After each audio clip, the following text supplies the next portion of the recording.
The brand new one from JT, that track's called OK. This is the Beat London 103.6 FM. I'm Lukan Online, and I am joined in the studio by my special guest. Mr. Special Guest, do you want to introduce yourself to the audience? Yeah. Sweet Pea, aka the darker the berry, the sweeter the juice. Yeah. Good evening, people.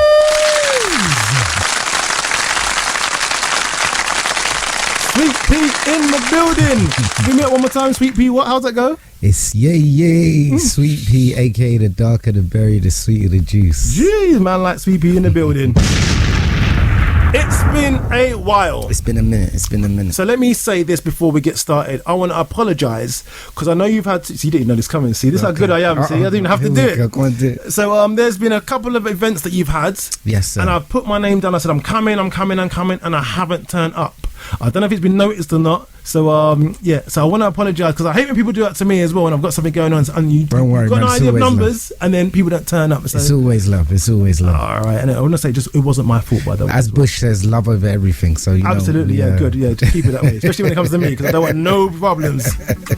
So go on, so Sweet Pea, for the people that don't know who you are, what is it that you do? Who are you? Okay, so I'm a singer, songwriter, and producer. And you produce as well? Yes, I do produce. I didn't know that. So the album that we done, Man Enough, myself and Bushkin, we done it in lockdown. I actually produced the album. No way.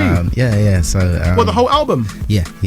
How did I not know that? Well, you know, I mean, I don't want to put your business in the street. I don't pay enough attention, do I? Obviously, I literally didn't know that. Yeah. So I've been songwriting. I thought you were just the voice. Yeah, well, I mean, again, some people think that, but it's a learning experience. They're learning. We're growing and learning. That's absolutely. it. Yeah. Wow. Okay. All right. So what were you before then? A producer first or a singer first? Do you know what's funny? So I went to America. I actually worked in America for a while, songwriting, and I learned in America about producing, because I think over in the UK we kind of don't. A lot of people don't understand the difference between a beat maker and a producer. Facts, yep. So I didn't actually know I was producing records. I was writing records, but I was going to studios, and I was actually producing these records. And it's only until we got to work at the Brill Building, which is where Burt Bacharach has a studio. So we got to work. Dropping names, come on. I'm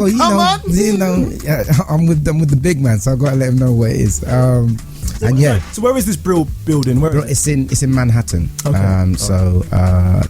It's a really famous building. Jimi Hendrix worked there, lots of the greats. But yeah, we actually got to work at Burt Bacharach's studio, so that was amazing. And and then I learned that I was actually producing records. So came back to London. How long ago was this then when you were there? So I was in America in 2010. Okay. All right. I just learning my trade. Did you go there solely for that purpose, or were you out there and it just happened? I went solely because R&B singers are probably the greatest in the US. So I went to kind of find out where I stood vocally. And I just kind of went to see myself, and it was a beautiful thing. I always ask people this about R&B in the UK. Now, so back in 2010. Yeah. So there's a massive difference in UK R&B back then to what we've got now. Yeah. But even so, there still, for me, seems to be a bit of a ceiling. Okay. How do you feel about UK R&B, and what are the pros and cons of being a UK R&B artist? Okay, the pros and cons are, there's been some amazing R&B artists, and there still are some amazing UK R&B artists, but I think there's a big space for a UK R&B artist to really break. So that I think that's a real the opportunity to be great is a real beautiful thing. Yep. You said what do you mean the bad? Did you say the bad thing? What were the negatives? A negative is I think that when people say UK R&B, instead of just saying R&B, and when I listen to... Is that when they say like female footballers? Yeah, it's just ultimately... But it's not though, innit? Because it's like hip hop. Like at the end of the day, it's like it's under the umbrella. That's how I feel. So. I don't find it. So I hear what you're saying, and you're completely right. But I actually like it. Yeah. I like to distinguish the fact that this is ours.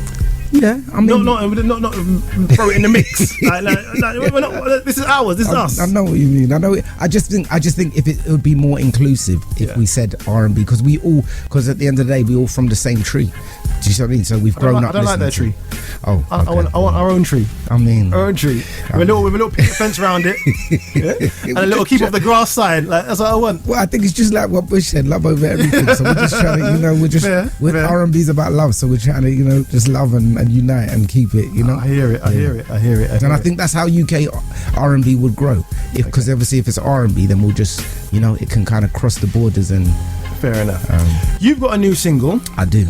And I want to play it before we go into the ads. Please. And then I want to talk about on the other side. So please introduce this single before we go into the adverts and we'll be back on the other side. Okay.